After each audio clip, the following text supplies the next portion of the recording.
Nasıl, kaliteli mi? Hani merak eden arkadaşlar için amatörce kısa bir video çekim dedim.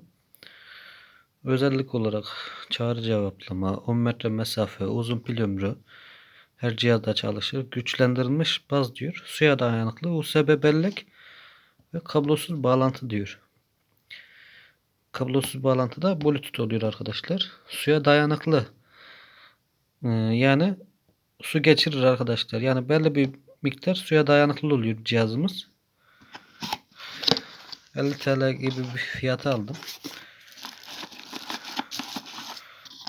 Kalitesine, işte sesine beraber bakalım.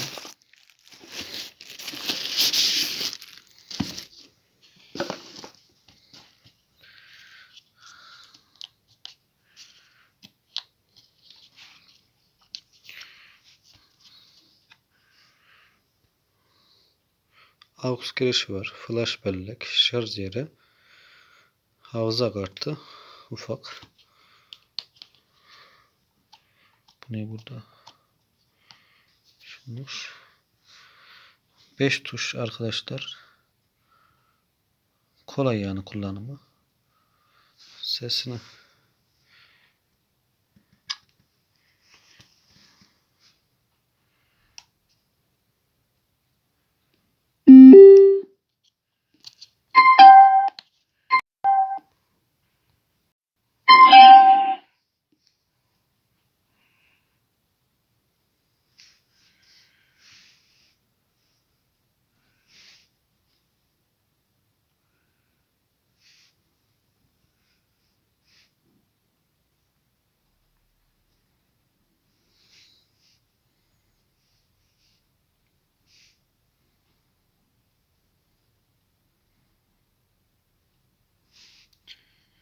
Hemen bağlanalım.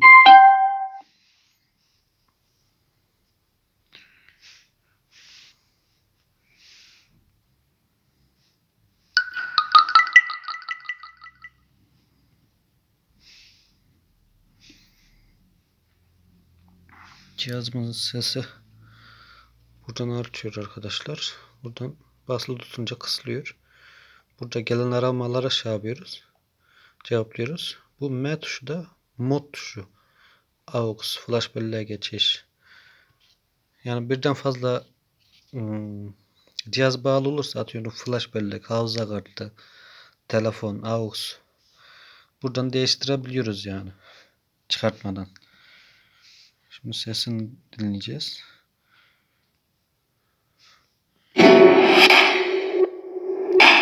YouTube'dan reklamı geçseydik.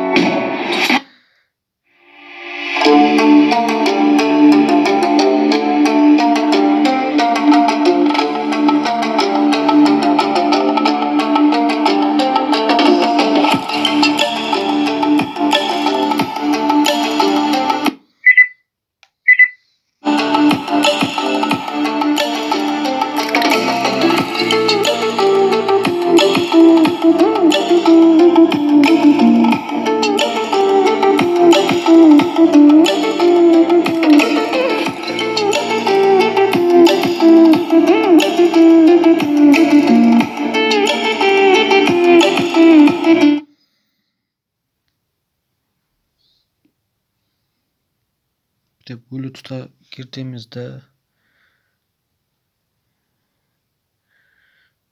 çoğu tarafında şey gösteriyor. Pil seviyesini %70 kaldı, %60 kaldı. Y7 2019'da göstermiyor.